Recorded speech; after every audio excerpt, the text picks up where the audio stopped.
Consent calendar, all items are considered routine or implement an earlier council action and may be enacted by one motion. There will be no separate discussion unless requested by a council member, citizen, or staff. Any action on the consent calendar? Move to approve. Second. Motion second. There's actually a couple of items I wanted Okay. to So I would like to pull item D and E. Item D is waive the first reading and introduce the ordinance adjusting water rates as presented in the notice of proposed increase mailed to all property owners. And E is waive the first reading and introduce the ordinance adjusting wastewater rates as presented in the notice of proposed increase mailed to all property owners. First of all, would you like to approve the remainder of the consent calendar? Yeah. Yes. Motion second? Second. Okay. All in favor? Aye. All right. First of all, just procedurally, let's ask the city attorney what happens when we pull an item. Yes, Mr. Mayor, members of the City Council. So these items were on the consent calendar, and they're actually before you tonight for a procedural reason, and that is that we found some errors in the original ordinance that was introduced at a past City Council meeting. So that's the reason why they're back on for you this evening. The item before you is not a public hearing. That public hearing has already been set and held. And so, however, you are required to take whatever public comment there may be on each of these two items. And of course, council members can make comments themselves. One of the things we received is a couple of questions after the staff report was prepared, and I just wanted to clarify and respond to those questions before you open it up for the public. One question that was raised is whether the original ordinance that was introduced was invalid or in some way ineffective. And the answer is no, but just because it was only introduced, it was never adopted. So that what's back in front of you tonight is a reintroduction of an ordinance with certain amendments in it for procedural reasons that we talked about in the staff report.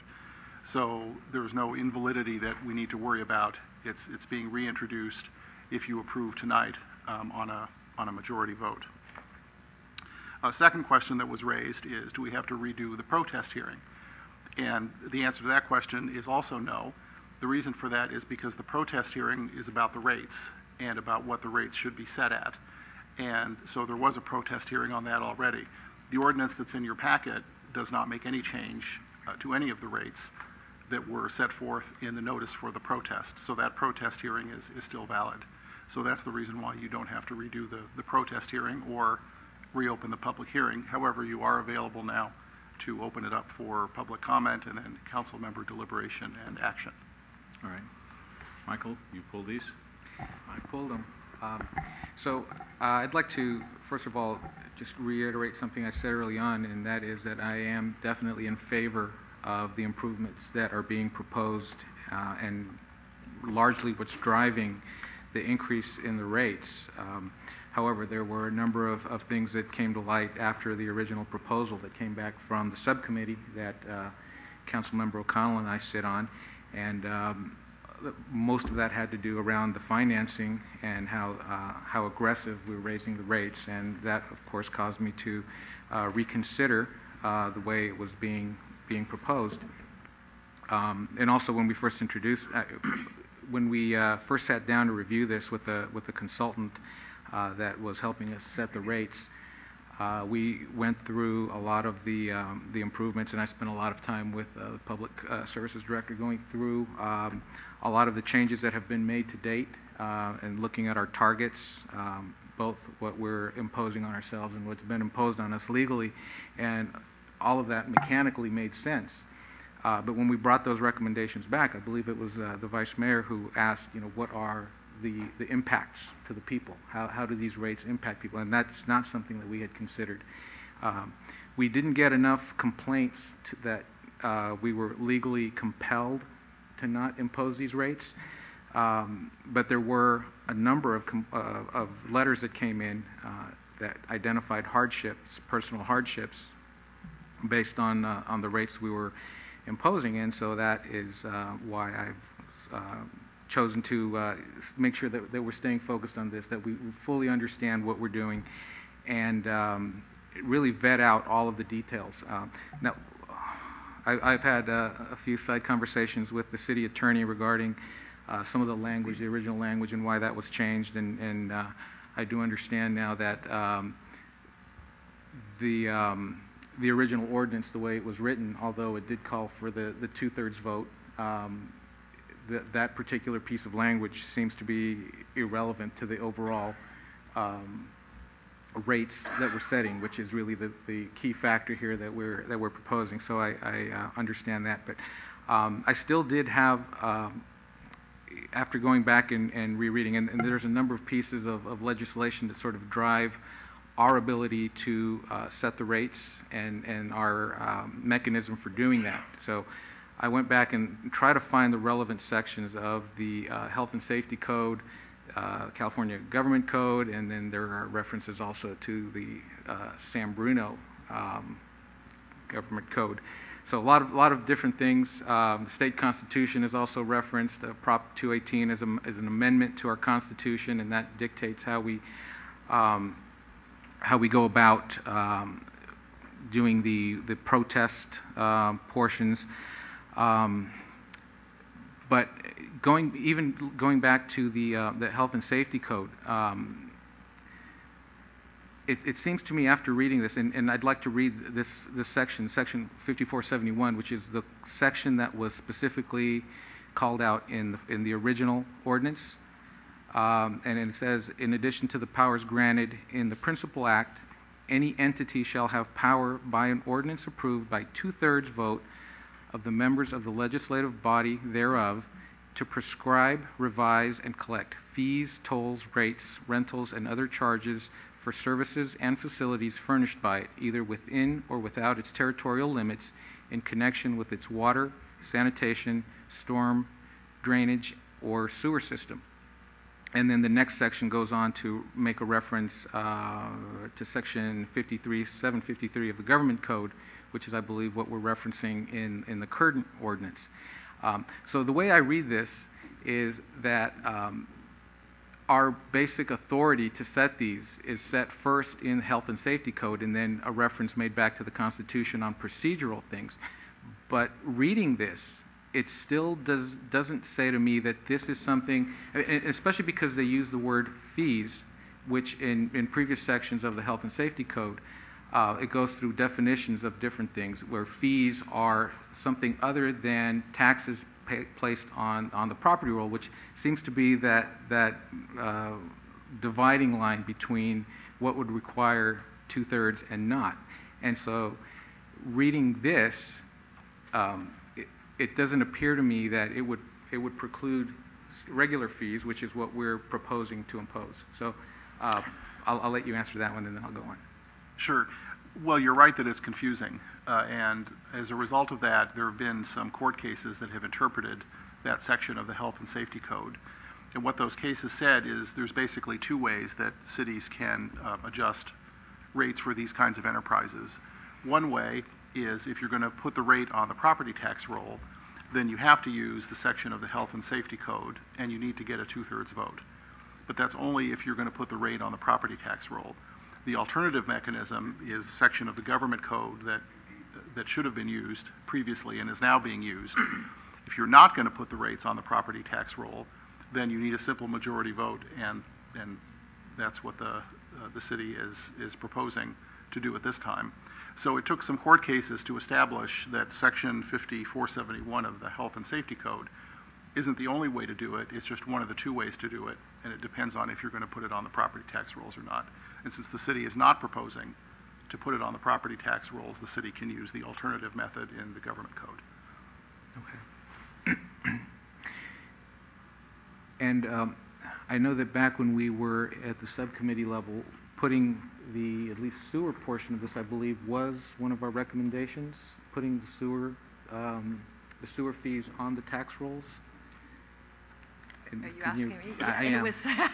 It was something that was brought up, and we discussed it, and we ultimately, after a lot of other discussion, sent it back to staff to find out what the repercussions would be, particularly when we were talking about the 25% discount for people who have low income, and that the fees, let's see, the non-payment fees go to pay that, and if it was on the property taxes, we may not have enough. So that was all being discussed. So I believe the last recommendation was to wait a year until staff figured it all out. If I could just weigh in, that is absolutely correct. That is staff's recollection as well. And at this point, we are still completing review of those issues, and there is no recommendation in front of the City Council at this time to collect water or wastewater rates on the property tax bill. Okay. And so if we approve the current changes with this ordinance, then does it preclude us from doing that in future years or until we have another go-around of these changes? Does it preclude us from placing the wastewater rates on the property tax rolls? That needs to be part of the review that we need to do in order to bring this issue back for any future consideration the council might like to have. At this point, I can't answer that question, but it's certainly something that, let me just check and make sure I've understood the question, and that is whether now, a year from now, considering placing the collection of the wastewater rates on the property tax rolls, would that affect the approval of the rate and or cause the rate to have to be re-vetted or re-noticed or addressed in some manner? Again, I can't answer that question right now, but it's certainly one we need to consider as part of that overall review. Okay. And so I have some clarification. If these ordinances pass tonight, we are not absolutely committed to raising the rates to the maximum allowed in these ordinances, but we could do something up to or less than those, the way those rates are currently outlined in the ordinance. I'm just wondering by what mechanism do we revisit that next year or the following years? The way that the ordinance is currently crafted, it would set the rate at the recommended levels for a period of 3 years. That was the previous, a period of 5 years, yes. Our previous rate was in effect for 3 years. So unless a subsequent action could be taken, I believe, to amend that ordinance. And again, I don't know what the procedural implications of that would be. We would need to advise you separately on that. What you cannot do is consider a rate that exceeds the amounts that are currently captured in this recommended ordinance without another Prop 218 compliant public mailed notice and protest hearing proceeding. So exactly procedurally what we would need to do in order to allow you to consider a lower rate going into effect, say next year or the year after that, is something that we would need to advise you further on. At this time, the rate that is being, that's in front of you is the one that we've been discussing, and that would go into effect as soon as the second reading and the lapse of 30 days should the council take action on what's in front of you tonight. Okay. If I may, I'm sorry to interrupt. Something that the city manager said made me also want to point out that per the ordinance, the new rates would not go into effect until September. Okay. All right, so that was, I think, it for my question. So the few comments I had on this before it goes, I guess since it's a consent item, that means we're not going to vote on it, or we're only going to kind of take them both in. Approve it. Okay, just approve it. So, my only consideration here is that I wish that we would have done a little more to look at some alternatives to these rates before moving forward, because they are so aggressive. I know the comments were made that we're trying to catch up. Some mistakes were made in the past, and we let the infrastructure go. And I understand the impact of that and the fact that we are catching up and that it is important. I also read letters from people that wrote in saying that they wanted these rates to pass because they had been impacted by the overflows, and they saw firsthand what the issue is.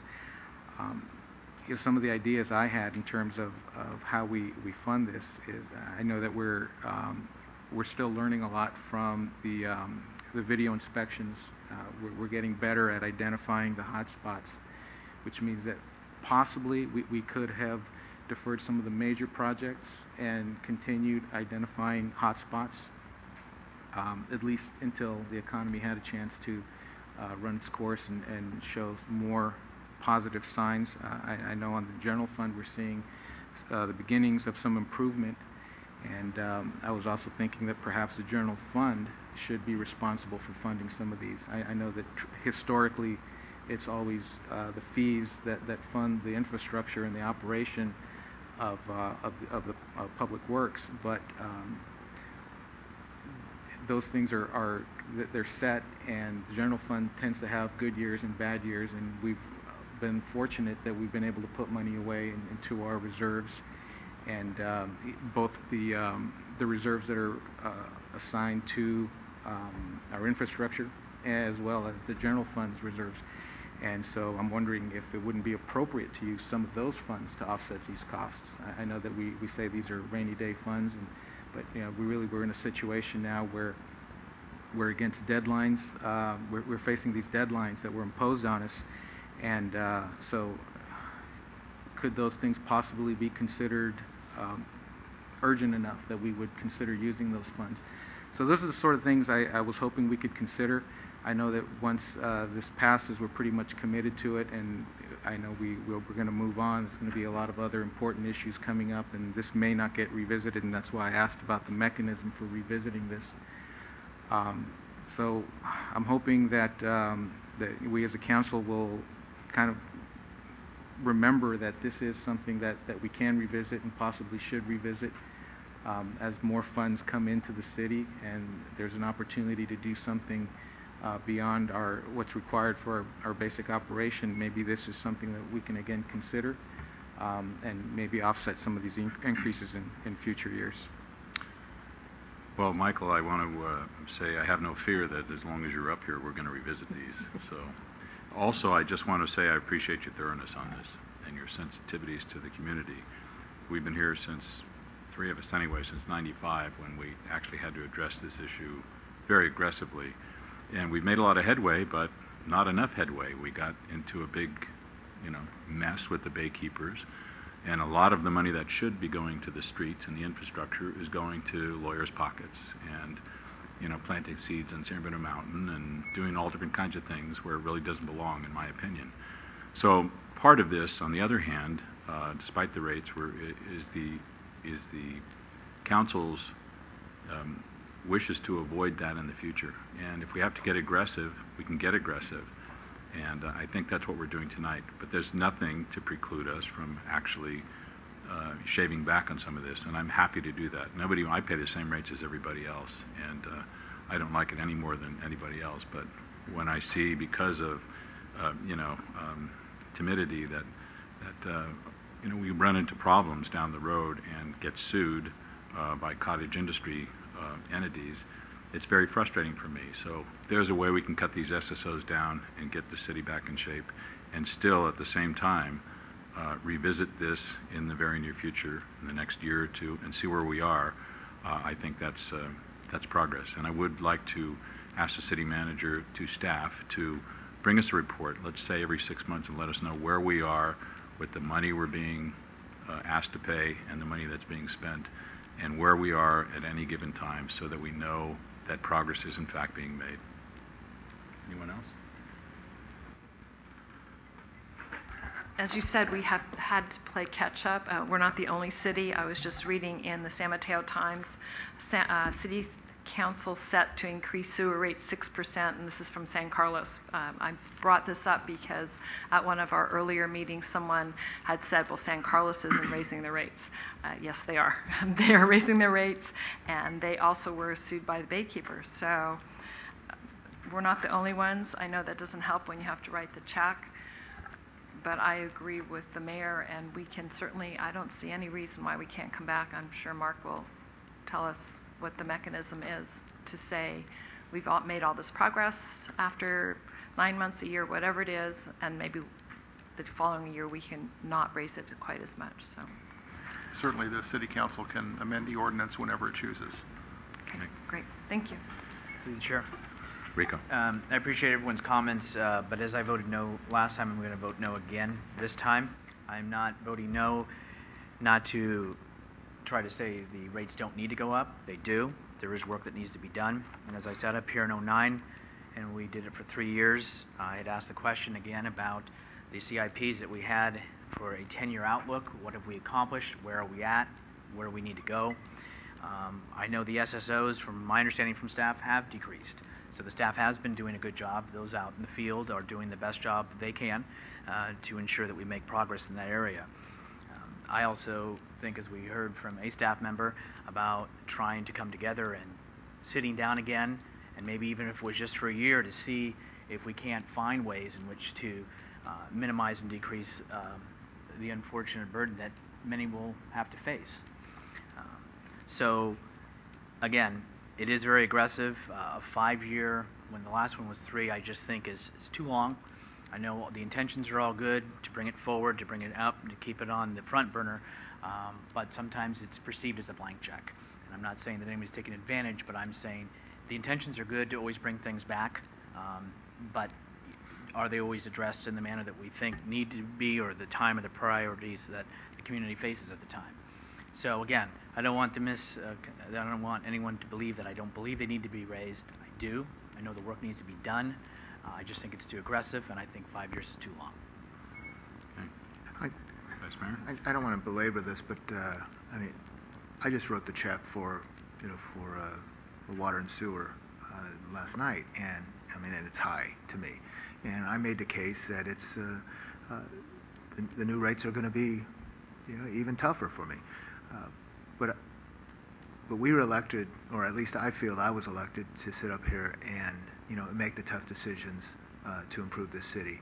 And we're coming up on 100-year-old city that is arguably been neglected.